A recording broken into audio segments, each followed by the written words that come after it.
Hello sa lahat ng Reverie Saints ngayon. Sana ay maayos ka at maayos ang iyong kalagayan.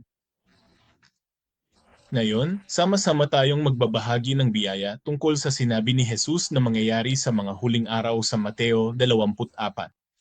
May digmaan sa Israel ngayon at may mga taggutom at mga sakuna sa buong mundo. Nabanggit na ito ng Biblia, ngunit sama-sama tayong magbahagi ng biyaya sa palagay na ito ay isang bagay na nagsimula bago dumating si Jesus at hindi pa tapos. Bakit ang inday ng mundong nakikita? Bakit ang bulo ng isip? Bakit ang hirap ng lipunan?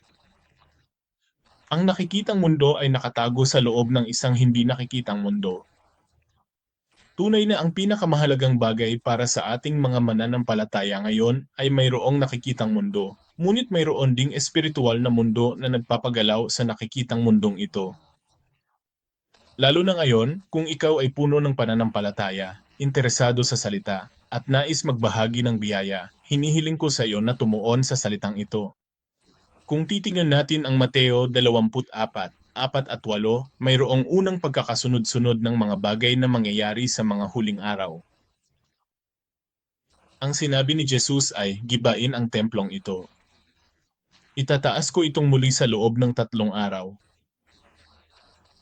Hindi itinayo ng mga Judyo ang templong ito sa isang araw o dalawa, kaya paano mo ito itatayo sa loob ng 3 araw? Naging problema ito. Ngunit sa katotohanan, hindi tungkol sa pagtatayo ng templo ang tinutukoy ni Jesus, kundi sa muling pagkabuhay. Kung bibigyang kahulugan ang kwento ng Biblia, isang kwento mula sa 2,000 taon na ang nakalipas, ito ay napakalayo. Kung pag-uusapan ng pananampalataya, iisipin natin ito bilang kwento ng iba. Kung pag-uusapan ang digmaan ng ating kalapit na bansa sa ibang bansa, naiintindihan natin ito, ngunit pakiramdam natin ay malayo tayo. Ngunit naniniwala ako na ang Biblia ay palaging isang one-on-one na pag-uusap sa pagitan namin ng Panginoon, ang aming kwento, ang aking kwento, ang kwento ng aming simbahan, at ang kwento ng iyong pananampalataya. Una, ano ang kailangang gawin? Kung sasabihin mo iyan, babagsak ang templo. Aling templo ang babagsak?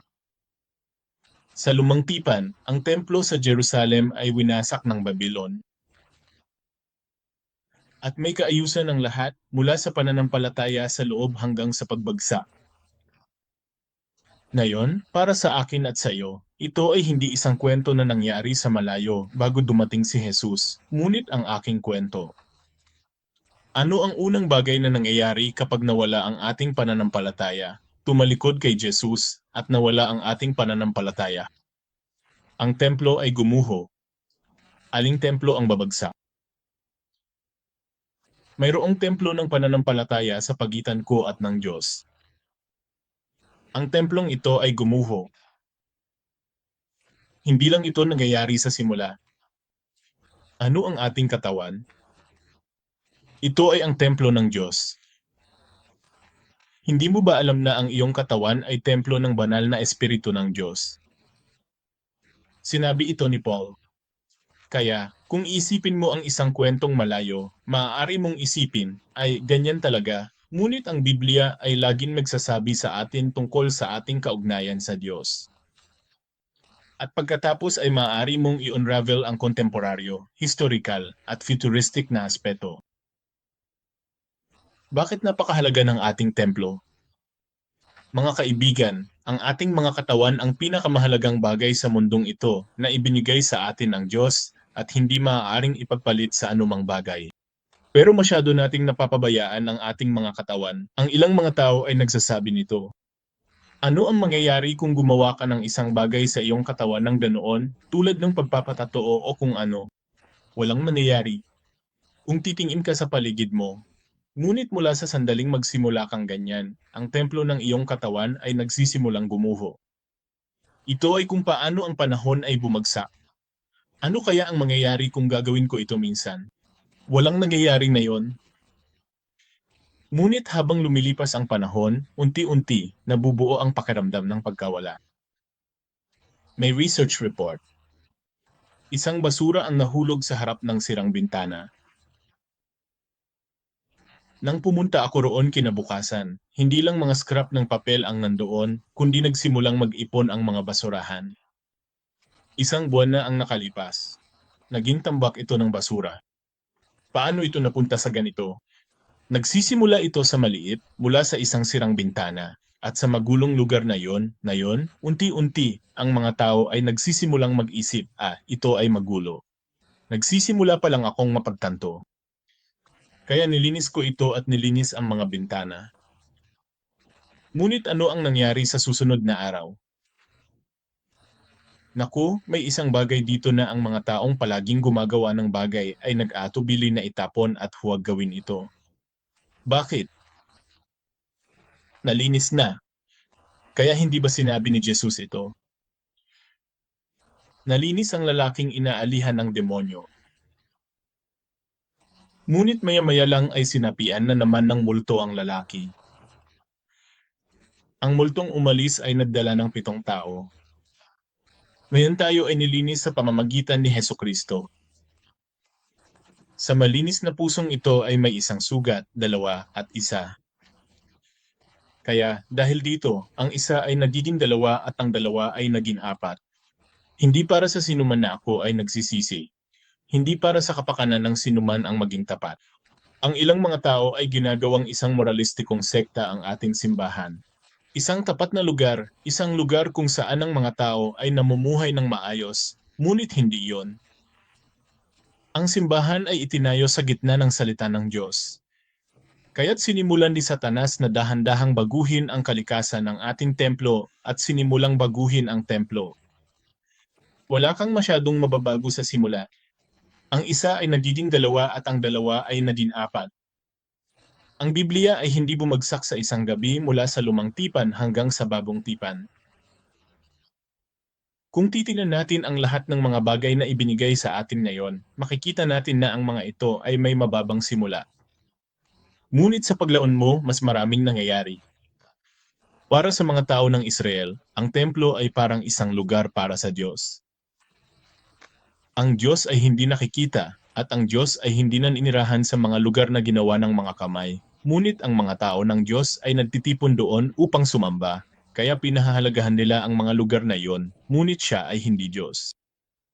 Ngunit ano ang nangyayari sa panahon na iyon? Ako ay isang pastor. Sino sa atin ang masusuklam na magpatayo ng templo ang isang pastor? Siyempre ito ay mahalaga, ngunit hindi ito ang pangwakas na layunin ng ating pananampalataya. Upang magtipon, ang isang lugar ay nilikha at itinatad para sa ilang gawaing pagsamba. Wasakin ang templo. Mga minamahal, sa panahon ngayon, ano ang mas mamahalin mo kaysa sa Diyos? Ang iyong katawan, ito ay panlabas sa amin. Dahil ang Diyos ay hindi nakikita, madaling gawin ito. Ngunit napakaraming bagay na iniisip natin bilang Diyos, ang pisikal na katawan, ang mga spek, at ang mga bagay na nakikita natin sa ating paligid. Ito ay mahalaga. Ngunit nasaan ang aming sentro? Kaya ipinakita nito sa amin ang pagkawasak ng templo ng Babylon ni Nabucodonosor. Sa panahon ng baha, nagpakita ang Diyos ng biyaya kay Noe at pinagawa siya ng isang arka na parang isang templo dahil ang mga tao sa lupa ay puno ng kasalanan. Hindi ba doon nagsisimula ang lahat ng buhay? Hindi naniniwala ang mga tao. Bakit ayaw mong maniwala? Anong klaseng kastilyo o gumagawa ng arka sa panahong hindi man lang umuulan? Sa mahabang taon na yon ay itinayo nila ang arka. Nagpunta ako kamakailan sa Estados Unidos at nakakita ng isang arka na kasing laki ng Biblia. Wow! Ang kadakilaan nito ay talagang mahirap sabihin sa mga salita. Walang mga makina, kaya kailangan itong gawin sa pamamagitan ng kamay. At sa panahong iyon, ang panahon ay ang panahon ng bato. Gumagawa ng isang bagay gamit ang isang bato.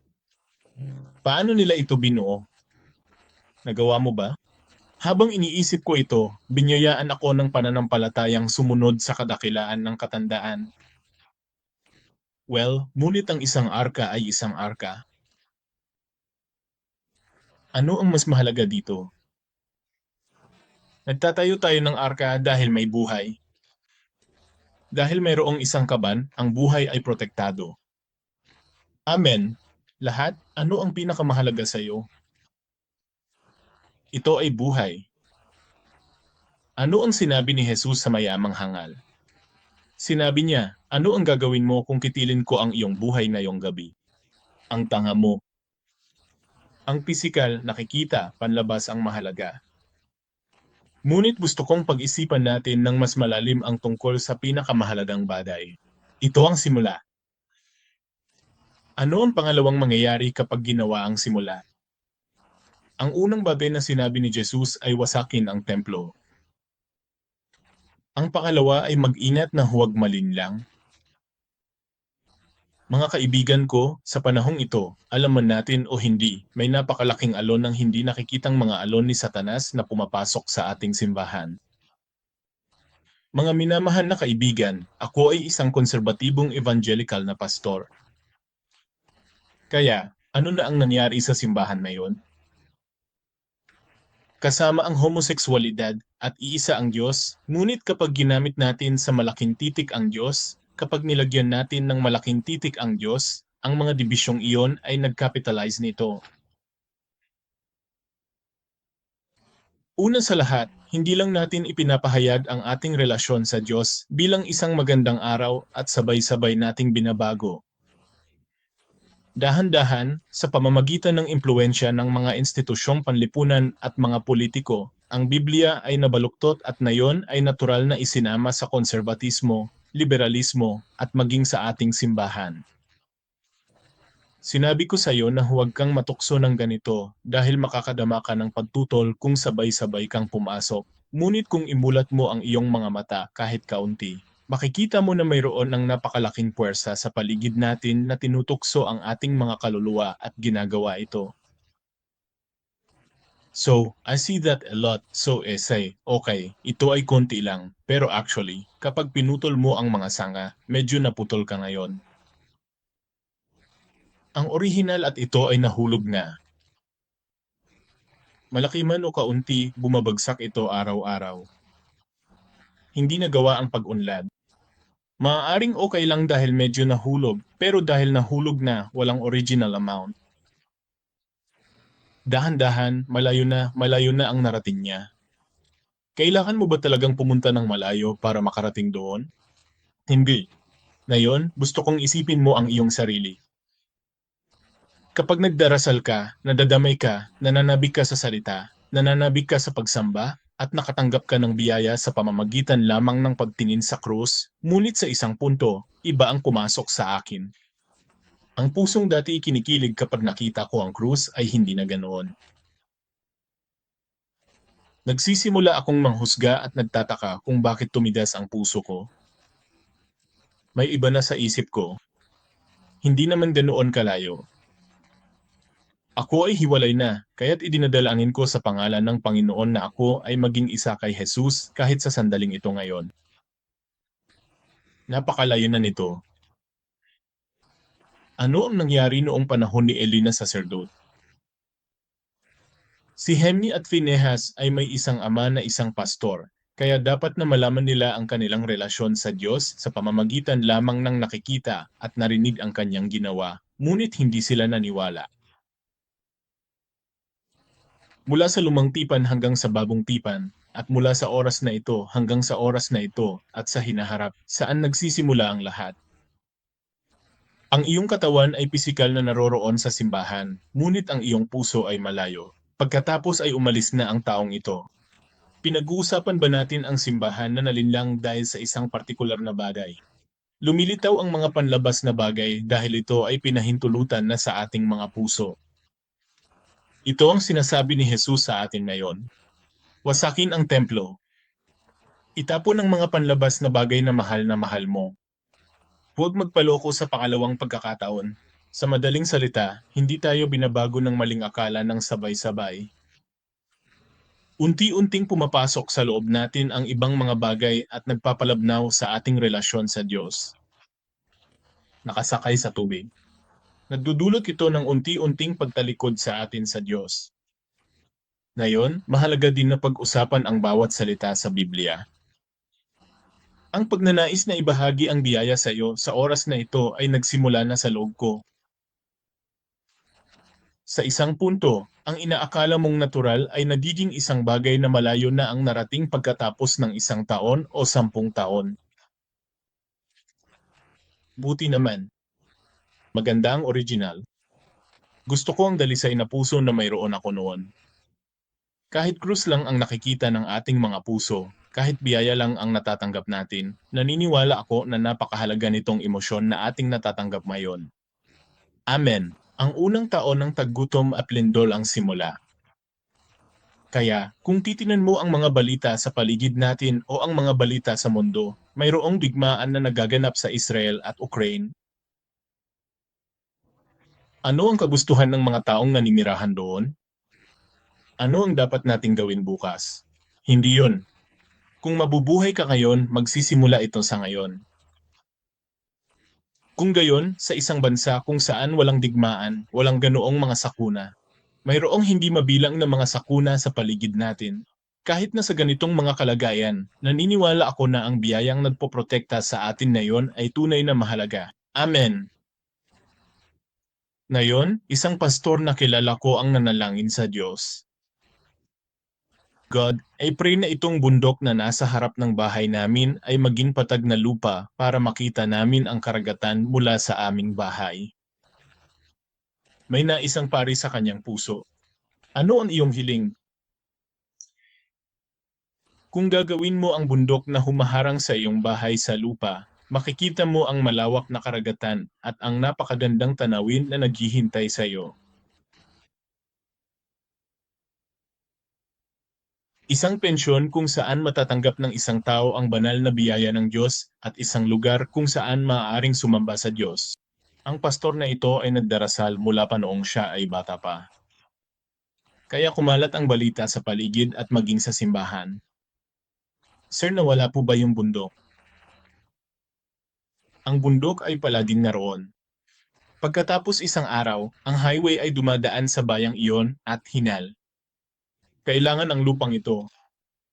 Kaya, tulad ng nakikita mo, ang lugar kung saan ang kumpanya ng konstruksyon ay makakakuha ng buong dami ng dumi ay ang bundok sa harap ng bahay ng pastor. Lumapit ako upang makita ang tagapayo na iyon na nagsabing, itulak ito, gamitin ang dumi na iyon. Sir, ibenta mo sa akin ang bundok na ito. Kailangang alisin ito ng aming kumpanya sa konstruksyon at gumamit ng ilang dumi. Sa tingin mo ba ay bibigyan ka agad ng tagapayo ang okay?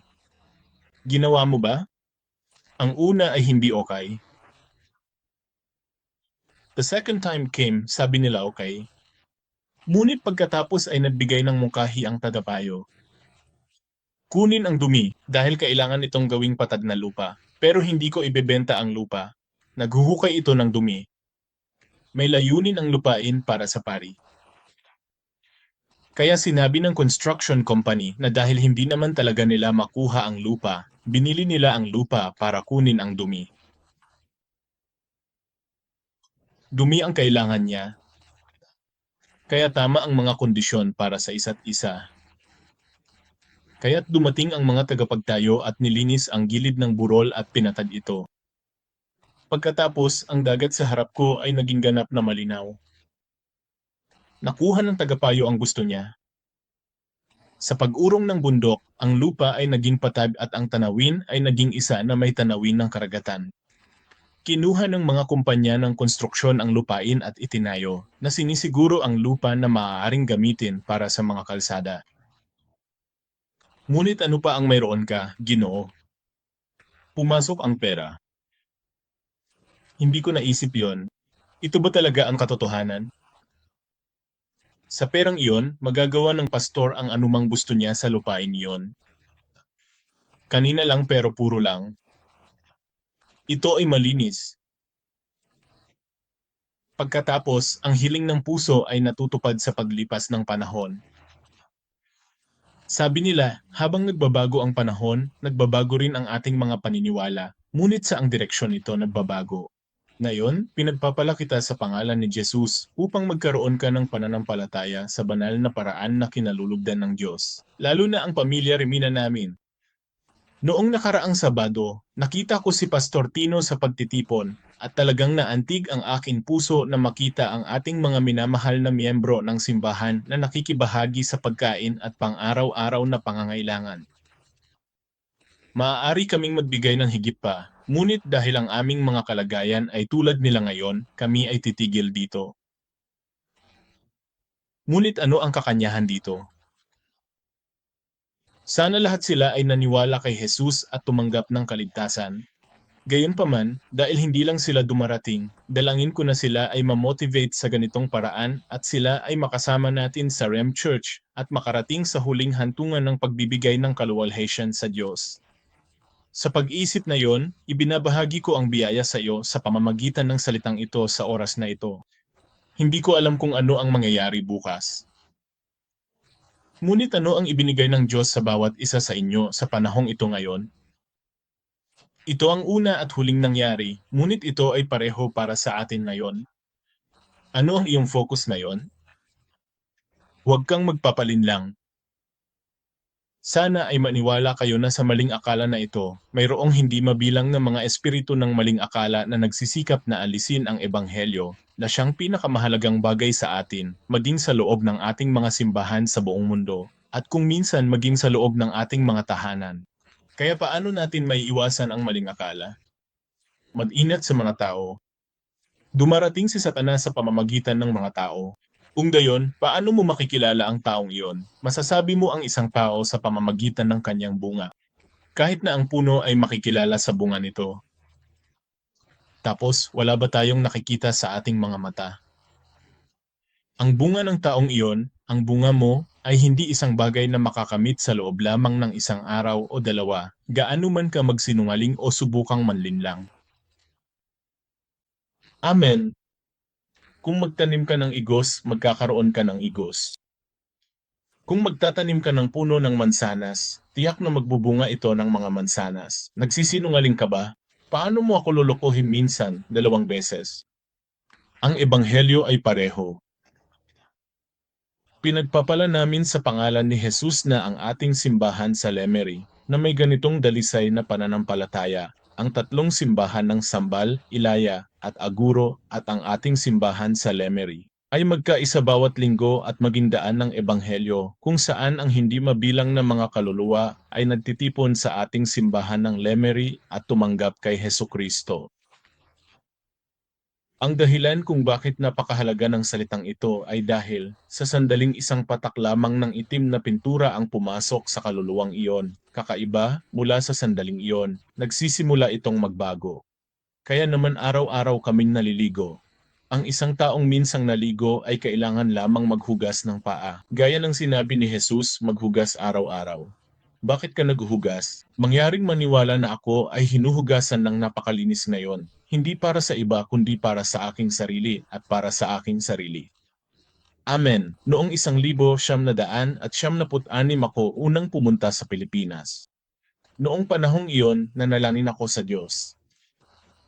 God, please let Noa Dila flow out and I speak English fluently pagdating ko sa Pilipinas. At nanalangin ako. Nakarating na sa airport. Sa panahon ngayon, pupunta ka sa o ilang currency exchange shop para makipagpalitan ng pera. Pero nagpapalitan ako ng pera sa airport. Ito ay nagkakahalaga ng halos $1,000. Pero kapag pinalitan mo, imbes na palitan mo na lang, hindi mo ba kailangang ibigay sa amin ang iyong passport at pirmahan? O sa tingin ko ay ang kapatid na babae sa currency exchange office. May sinasabi siya, pero hindi ko marinig at hindi ko alam kung ano ang sinasabi niya. Nang mapansin kong tumatanggap ng pera ang nasa harap ko at pumipirma, naisip ko, naku, pumipirma siya at pumirma ng hindi naintindihan. Mga kabayan, kung magpalit ka ng $1,000 ganito kalaki ang makukuha mo sa piso. Sa tuwing ilalagay ko ito sa aking bulsa at lalabas, pakiramdam ko ay nabibigatan ako sa hindi malamang dahilan. Pero ang mahalaga ay kailangan kong pumunta sa aking destinasyon, ang dormitoryo ng paaralan mula sa airport. Paano ako dapat makarating doon at ano ang dapat kong dalhin? Dahil ito ay isang taxi. Sa awa ng Diyos, Jehovah Jireh, may arirang taxi sa Pilipinas noong panahong iyon. Pinapatakbo ito ng isang Koreano. Nakalagay sa karatula ang arirang taxi, pero Filipino ang driver. The moment I saw that word arirang, I was so happy. Oh, and my goodness, sobrang thankful ako sa mga Korean taxi. Kaya sumakay na lang ako ng arirang taxi. Ngunit hanggang saan abot ang artikulo? Tanong ko, ni hindi ko nga alam kung saan ito. Isang mapa kung paano makarating doon. Kaya ipinakita ko sa kanya ang address sa sulat na ipinadala sa akin ng paaralan. Pagkatapos ay tumango ang kabalyero sa kanyang ulo. Naku, busog ako noon dahil kakagraduate ko lang ng seminary. At kahit mainit sa Pilipinas, bumaba ako na nakakurbata, nakadress shirt, at nakasweet tulad ng ginagawa ko ngayon. Kaya pala mainit. Pero determinado akong maging pastor, kaya sumakay ako sa taxi at pumasok sa paaralan habang nakabukas ang aircon. Bumaba ako sa harap ng school. Naku, sobrang saya ko. I'm so happy kasi may mga Koreano at mga Korean students. Magkahiwalay kasi ang school at ang building na ginamit namin bilang dormitoryo pero may elevator. Sumakay na ako sa elevator at may Koreano dun kaya nag-hello ako. Puro sila lahat pagdating sa pagbati. Bakit napakapuloy mo? Ang impresyon ay baluktot. Kaya dumaan ako sa proseso at nagpalipas ng unang gabi sa Pilipinas. Paggising ko sa umaga, Diyos ko, ang English ko dapat ang lalabas sa bibig ko, pero wala akong masabi kahit isang salita. Ano ang dapat kong gawin? Ito ay isang halimbawa ng aking personal na banal na espiritu sa loob ko sa oras na ito. May mga libro dito at may mga libro kaya mag-aral ng mabuti. Nag-aral talaga ako ng mabuti. Kaya, pagkatapos ng isang buwan o 2 buwan, nagsimula akong magbukas ng kaunti at habang ginagawa ko ito at iyon, may isang paksa ng panalangin na ginamit ko noong una akong naniwala kay Jesus. Diyos, hayaan mo akong magamit bilang isang ebanghelista sa buong mundo at mangangaral ng revival. Ano ang pangunahin na gawa ngayon? Kaya, mga kababayan, kung pupunta ka sa aming YouTube room sa aming site ngayon, ito ay ibo-broadcast tuwing umaga sa 5:05 sa 14 na magkakaibang wika. Hindi naman sa magaling ako sa wikang Banyaga, ngunit tulad ng alam mo ngayon, may live program na nagsasalin ng mga wikang Banyaga. Sa pamamagitan nito, maaari kang lumabas sa mundo at gamitin ang wika tulad ng isang katutubong nagsasalita. Kung gayon, ano ang inspirasyon na ibinibigay sa akin ng Diyos? Noong unang nilikha ng Diyos ang mundong ito, siya ay isang di nakikitang nilalang. Genesis 1:3 Paano mo ito ginawa? Ang salitang magkaroon ng liwanag ay lumabas, at bilang resulta ng salitang iyon, ang mundo ng lahat ng mga hugis sa mundo ay nilikha. Mga minamahal, nililinlang kayo ni Satanas sa hindi nakikitang espiritual na mundong ito. Naghulob siya ng isang patak ng itim na pintura sa iyong mental na mundo. Hindi gaano. Ibig sabihin ba ay naging ganap itong itim? Kaya unti-unti, sa isang punto, ang mensahe na lumalabas sa iyong bibig ay nagiging malabo. Tila isang pahayag ng pananampalataya, ngunit nangangailangan ito ng ilang pag-isip. Hindi ito kumpletong pagtanggi, ngunit naglalaman na ito ng negatibong pananalita. Kailan pa naging 2 patak itong isang patak na pumasok? Paano ko ito lilinisin? Kailangan mong magbuhos ng mas malinis na tubig kaysa dito. Kaya, kapag ito ay nadalisay, sa isang punto ito ay nagiging malinis. 3 beses ding itinanggi ni Pedro si Jesus. Nanalangin si Jesus para kay Pedro noong sinasala siya ni Satanas na parang trigo. Hindi ito ang simula ng isang sakuna, kaya hindi ako nagsasalita tungkol sa isang epochal sa oras na ito. Ang mga epochal na kaganapan ay naganap na at nagpapatuloy. Ang mahalaga talaga ay ikaw at ako. Isang araw, isang patak nitong itim na tubig na pumasok sa aking kaluluwa. Ang banal na lugar ng aking pananampalataya ay nagpasakit sa aking kaluluwa. Para sa inyo na nakikinig sa mensaheng ito ngayon, may bahagi sa inyo na nalilito, isang bahagi na hindi mo naisip noon. Maaari mong linisin ito sa pamamagitan ng pag-asa sa mensahe ng oras na ito, tulad ni Pedro na nagbuhos ng tubig ng malalim. Ito ay hindi isang bagay na magagawa mo sa pamamagitan lamang ng pagwawalis nito. Bumubukol ito araw-araw. Ngayon ibinuhos ko ang salita sa aking kaluluwa. Genesis 1:3, magkaroon ng liwanag. Nagkaroon ng liwanag sa perpektong panahunan. Ano ang daanan kung saan ang isang di nakikitang mundo ay lumabas sa nakikitang mundo? Ang ating dila. Ano ang sinabi ni Jesus sa pamamagitan ng dila? Wasakin ang templo. Sa 3 araw ay itataas ko itong muli. Hindi pa ba sapat kung maglilinis tayo ng ating bahay at tumingin sa paligid natin ngayon kung pinangangalagaan ng Diyos ang ating katawan at kapaligiran sa loob ng 3 araw? Malinis. Sa direksyon ng ilang paniniwala na may kaugnayan sa sipi na aking makikita at nilalakaran. Lahat. Subukang bumalik-balik sa isang mahirap o masamang lugar araw-araw. Kapag nakita ko ito at naukit sa aking isipan, pupunta rin ako sa ganoong paraan. Hindi ba't isang sikat na psychiatrist ang nagsabi nito?